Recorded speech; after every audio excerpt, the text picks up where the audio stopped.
gentlemen, may I have your attention? The train's coming, y'all. The train's coming. It's time to climb that green line to the emerald city of Greenbelt, Maryland. It's time for the Putting the Mic podcast with your hosts, the man behind the Putting the Mic, Rick G, and the funny man, the truth teller, James Cooper, bringing you news, music, and more of that thought-provoking conversation. Here he is, the man behind that Putting the Mic, Rick G.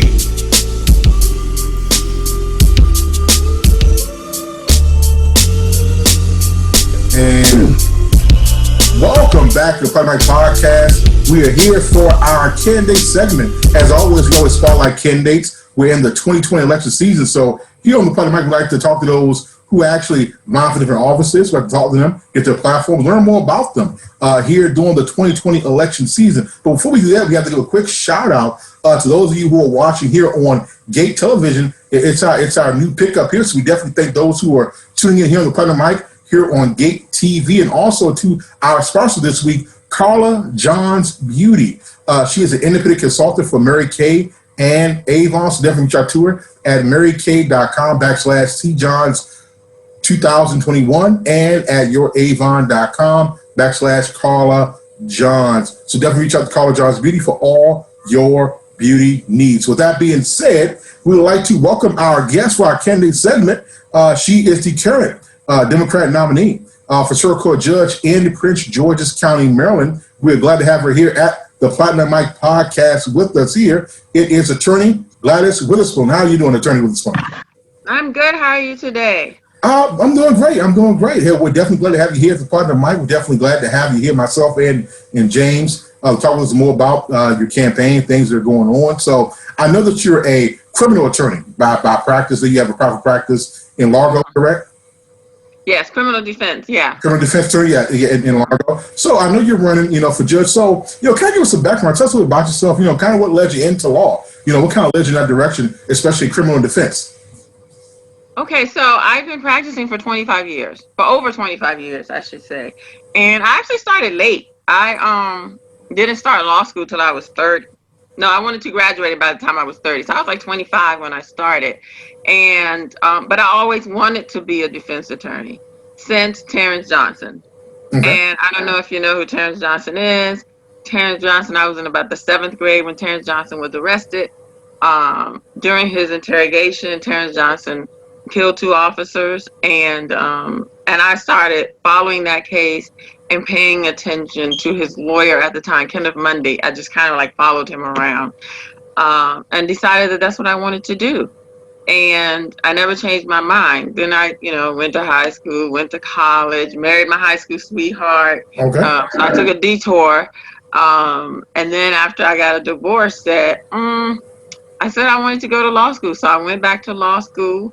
I went to law school and finished and started practicing. First, I worked for myself very shortly until the Public Defender Service of the District of Columbia would take me. They're the best in the country. I wanted to be with them. I had been following them around, driving them crazy. And they finally took me in. And I was there, first as a line attorney, then I became a supervisor, ultimately became the felony trial chief. And then I got married to someone who lived on this end. And I really believe in living where you work. My father brought me up that way. You gotta, particularly if you're working in criminal defense, if you getting people out of jail, you better be comfortable living where they are. And so I quit and opened my own office here, literally, a couple miles away from my home. And that's it. And I kept working on that until I decided, okay, now I need to do something else. Okay, awesome. I'm definitely a stellar background. So I definitely have the next question. Obviously, it seems like, you're taking another road. You're trying to go to that next level. Obviously, get on the bench. And so what kind of led you to run for circuit court judge? What, inspired you to say, I want to kind of leave the private practice and I want to step up and run me with the things you kind of noticed, things you saw as being an attorney that says, hey, I can do more from the bench than more so from the attorney seat. What made you do that? That's exactly what happened. I really thought I was going to do this for the rest of my life. I love this work. And just to be clear about that, that doesn't mean I love crime. You know, I've been a victim of crime several times in my life. So it's not that I love crime, it's that I love people being protected by the law. And so I thought I was going to do this for the rest of my life. But what was happening is I, for one, was thrown in jail twice by judges. And I saw a big disrespect for defense attorneys. And I saw a very little care about what was happening to people.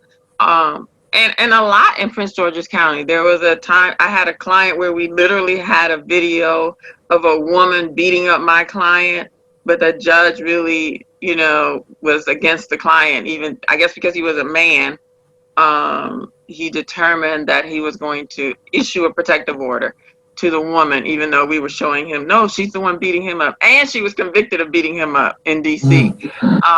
But he really just, well, I'm going to grant this protective order.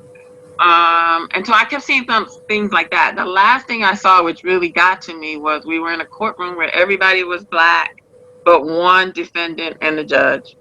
And they called her case first. It wasn't a big deal that they called the case first. I don't think they called her case first because she was white. But what happened is that the judge said to her, look around you, you don't belong here. And you know, the family was upset. How are we going to get something fair from this man? He believes that the white woman doesn't belong here. What about us? You know, that type of thing. And I finally said, you know what? I think that we need a different judge. It seems to me that the judges really have, you know, different names, same judge. And we need somebody who's been on this side, who understands people, whose goal in life is not just to throw everybody in jail. And, you know, jail is appropriate for some people, but I do believe that we do that a lot. The system does that a lot, just kind of puts people in jail. And I have a lot of clients out there who don't repeat, who are not repeat offenders. And I like to think that it's because I have expected more from them. I constantly say to them, you don't get to come to me twice. So get it together, because I'm not gonna represent you a second time. And what's your goal? Okay, well, let's find a way to get you doing that. So I have a chef out there. I have an activist out there. Oh, wow. I have a teacher out there because we got his record expunged. And so it's stuff like that. Awesome. Cool. How are you going to feel about this change if you get elected to circuit court judge? You were used to keeping people out of jail. Now you're going to have to sentence people. So you're going to have to actually put somebody in jail. How is that going to feel? I know. And believe me, I thought about that a lot. And what I feel is that, listen, some of my clients, I had to say, dude, you messed up bad and we can't get you out of this. So now we got to figure out a way to get you the best creative sentence, right? And so I count on that for myself, that if I'm a judge, then I'm going to be able to give these creative sentences and help people expect more out of people other than just being criminals. Because I think people live up to or down to your expectations. So I think if I say to somebody, listen, I don't believe that you are this criminal, you are this person who does blah, blah, blah. If you want to get out earlier, then this is what you have to do, and follow through on that. And I think that that's a good way to not keep people, you know, jail is not supposed to be, it's almost like medication for depression, I think. It's not supposed to be forever. You know, it's supposed to be a thing that, you know, to rehabilitate and then move you on. So that's my goal. Okay. All right. So kind of what are your thoughts? Because obviously, you know, now, you know, criminal justice and police reform, so many things of the topic of recent past of the month, obviously with the things that are going on in George Floyd and just the recent killing of unarmed black men. Obviously, justice and reform have been the topic as of late, even more so what's been going on. So, you know, how do you, I mean, obviously in the campaign trail, do you get a lot of that? Do people ask you, you know, what are your thoughts? Because obviously I'm from the bench. I mean, you can only do so much from the bench. So, I mean, so how would you go about that? You know, those who ask you, you know, what are your thoughts about reform? And obviously defunding the police is one thing people talk about, and so many other issues. So how do you respond to that when folks ask you your thoughts on situations like that when it comes to justice reform and police reform? So I think police, I answered it honestly. I think that's one of the reasons I became a judge. I think that there are police, my husband's a police officer. And he works for Metro Transit, and he's a great police officer. But everybody's not like him. And the reason I say he's great is two things. One, he's not nitpicking on everybody, just arresting every person that does something where everybody appears to be wrong. But more importantly, he pushes back on people who are doing something, officers who are doing something wrong, right? Okay. That makes him a great police officer. And that makes him somebody that I can deal with, right? He calls out the nonsense. Say again? He calls out the nonsense. Exactly. He calls out the nonsense, and he means it. I mean, he's had the same feelings about what's going on out there as anybody else, and as the rest of us. And that is that something's got to give. I spent a lot of time teaching these classes about knowing your rights and what to do when you're stopped, to live through a stop. And so I do think that there's something that needs to be done. I don't understand what people mean by defund the police. I mean, I don't think that's realistic. And and though I understand where police came from and why we're saying that, police come after a crime has been committed. They're not the people who fix crime. They're not the people who stop crime. They come after it's been committed. And so I answer that honestly. No, I don't think we should just get rid of all the money to the police. But I think when people are talking about defunding, they're talking about this military thing that's happened to the police. When I was growing up, we had Officer Friendly. I don't even know what happened to him. Officer Friendly used to come to school, and he would bring us coloring books with 4 crayons in the box. And he talked to us about stranger danger, and that's what I remember about what police in school were supposed to do. And they were somebody that you went to for help, and we got to figure out a way to get that back. Yeah, it's funny you said it. I remember, I know my son James became doing the DARE generation. And we came doing that generation. So you had the officer who come through. We had the same officer who come through, tall black guy. I forget his name. He would he always come talk to us in our classes. He'll bring us things. So, you didn't really have the SROs, so to speak, but you had officers showing up to kind of, teach you lessons, talk to you. Not so much there to kind of police the schools, but and then not in our school. What was not in our school? We had I remember our Officer Tran. Officer Tran. I never saw him smile.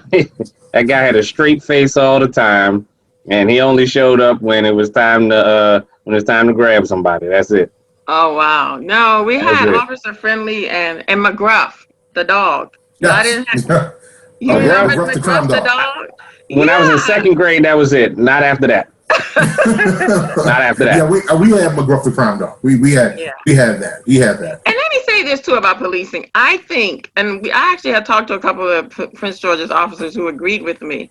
I think that police officers need to live where they police, because it's really hard to shoot Rick if you've been seeing Rick every day, regardless of what Rick's doing crazy right now. If you've seen him every day, out on the street, in front of the store, doing what he's not supposed to be doing, but he know you see him and you see him, it's going to be really hard for you to shoot Rick. Yeah, you'll be more likely to talk to him and try to de-escalate the situation versus coming in, you're coming in hot and ready to fire. Right, because you don't know him, and so he's a threat to you if you don't know him. So I think that's one of the biggest things that can happen, is we really need to be offering officers home where they are policing so that they can be part of the community instead of something the community hates. Yeah, and they could do a program like that where they offer housing to to police officers, just as an incentive to work where you patrol. I mean, that makes sense. Yeah. Yeah, because it definitely increases that community policing. And that exactly, and it'll create a better it'll create a better relationship between the police officers and the communities. If there's someone, if you're in the neighborhood, you're going to see him, you're going to talk to him even when he's off duty. Right. He's going to become your friend. Exactly. or somebody you so can turn to. I mean, right now, officers are coming as far as Pennsylvania to police over here because the Yeah. money's good, right? And so they don't know you, and they don't really care about you. They don't care to know you. And I think that that's probably happening all over the country, that Yeah. police officers are coming in from other communities, and they don't really care about you. So for me, that would be a good reform, police reform. Yeah, no, I totally agree. Definitely, it's about, really, instead of defunding, I mean, we could reallocate a lot of money. We can reallocate to helping, have those officers, find out in the community. That's something. Stop demilitarize these officers, and we can give them housing. That way, they can live there. They can learn the people, learn neighborhood, learn names, and it helps relationships. And that'd be a great incentive for the officers. Yeah. I mean, you get make that a part of the compensation. Reduce housing costs, whether they rent or own a house. Right. Yep. Definitely a recruitment tool. Yeah. And it's an incentive, that way, because obviously being a police officer, as your husband well knows, it's not an easy job. Hard job.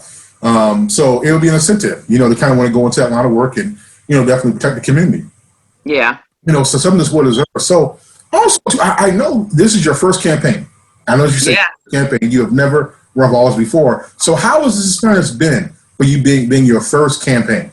Obviously, oh my God. So far, because you won the primary. but how has it been so far?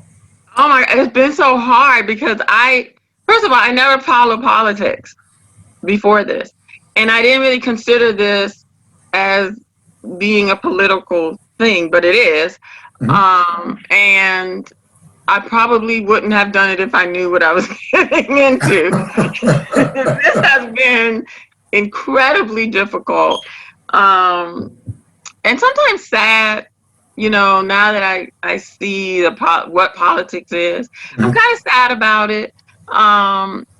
But I've learned a lot, and and the other good news is that I've learned a lot about politics in general that I didn't know. I didn't know how things worked. One day I said to myself, wow, it must have been great living in your head with Santa Claus and the Easter Bunny, because when it came to politics, I really had this Pollyanna idea about it, and I was totally wrong. So I've learned a lot. This has been a totally grassroots campaign. And I've been I'm very grateful. I've been very lucky, very blessed that the people who've come in and have offered their time and energy and have really not asked to be compensated in a time where really, people had said, yeah, I'm going to help you. I'm going to make a contribution. And then coronavirus hit. Yeah. And then, and then they couldn't do it anymore.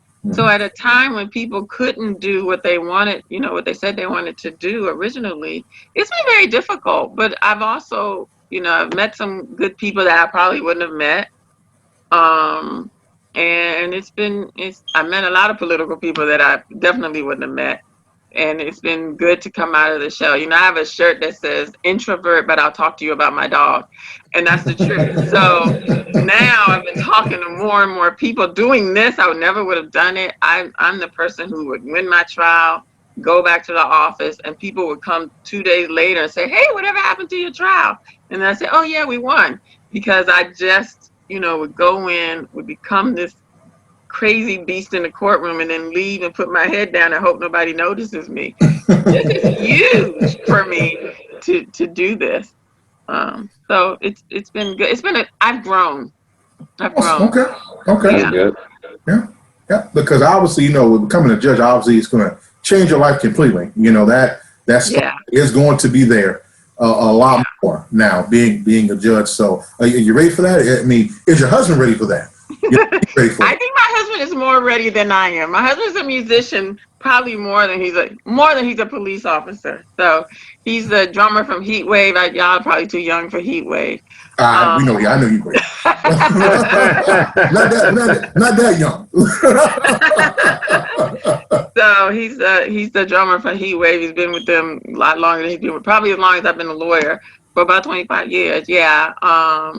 And so he's used to that. And he's the one who's really been helping me through, getting used to talking to people all the time. And I've, he has another band that I've helped him with a lot, and that's kind of helped me open up. But really, I have been like one of these lawyers that I'd go in there and people go, some people would talk about it and say, and then the lawyer said, and I go, that was me. And they go, I forget, because you're so different from who you are inside those double doors.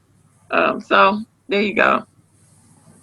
Okay. So, obviously we're here in November. So, what steps you're taking? How do you feel? We're almost here. We're almost here for the general election. So, what's the feeling like? How are you feeling? Obviously we're in September, we're almost in October, and you blink your eyes and November 3rd is right here. So, how do you feel about it? 46 days. Yeah. I'm counting. 46 more days in a few hours. Nervous, excited. Like, people are like, don't worry about it. But I'm going out even more to talk to people.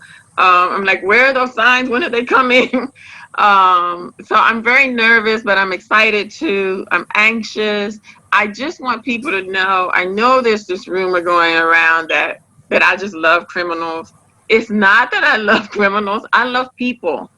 And I think everybody deserves a chance, and that we should start everything that way, with the idea that you deserve a chance if you can do it, and then work backwards if that doesn't work. But we should start off with, I have compassion and I care about people, and I think that people do. Maybe people don't change, but they grow, right? Because I haven't changed. I've just grown. I just said that. And so even people who come before the court, don't expect people to change, but they certainly can grow and become a better version of themselves. Okay, awesome. Cool, you got anything? Anything else you got? No, I think I'm good to go. No, okay, what does that mean? Do I have your vote? That's the question. You have answered all the questions very well. Everything that you said, I can definitely understand, and I appreciate your honesty in all of it. Well, thank you. Oh, I forgot. See, the politician in me forgot to say so you can support us by going to. Yes, I was going to ask you that. Yeah, please give us all. If somebody want to donate, where can they donate? Websites, give us all of that. Yeah. www.gladysweatherspoon.com. We need volunteers and we need money. That's just the truth. And we need volunteers. We have to cover, I think 30. It's all the high schools in Prince George's County. And yesterday I was in a meeting and they've added FedEx Field for Election Day. Oh, wow. Okay. But don't get excited. Everybody says that, oh, wow. But what they also said was there'll be like 10 voting booths there. So it's not like it's going to be bigger because it's FedEx Field. It's still the same amount of voting booths as there will be in any of the schools. So, but we need people to cover the schools, cover the voting places, to, promote us, to give out flyers and tell people about me as they go vote. But I'm really hoping that people vote by mail, or at least by Dropbox. I really don't count on the mail anymore, but by Dropbox. If you order your ballot now, if you text 77722 and text them the message VBM, which is vote by mail, you can register to get your ballot, and then they will send you the ballot. They've also sent out the application. So they've sent out the ballot application. You can send it back, and I would just drop it off at the Board of Elections over there on Mercantile Lane, and then they will send you your ballot, and then you don't have to mail it back. I know everybody's concerned about the mail. You can drop it in one of the drop boxes at any of the high schools, and they're under 24-hour surveillance.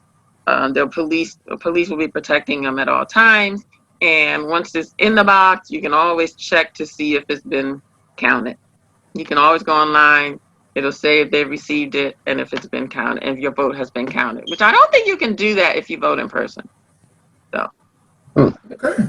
Cool. Well, look, Attorney Weatherspoon, we are glad that you came to visit us here at the table, here at the Partner Mic. We're glad you're able to take some time out to come talk with us, to share with us and give us your vision, your goals, your thoughts, and your feelings about running for Circuit Court Judge. We wish you the best of luck. And for those of you who are listening, please go out and vote. Definitely, if you get a chance, like we stated, plan your vote out. Obviously, this is a different time of the season. This is not your usual voting election time. It's not. It's different. Obviously, Not at all. changed. It's definitely changed. So definitely make sure you plan it out. If you need to refresh your ballot, do it now. Do not wait. So you can get that. You can go ahead and cast your vote. Make sure your vote is counted. We need you to vote, and please vote, and get family to vote and friends to vote.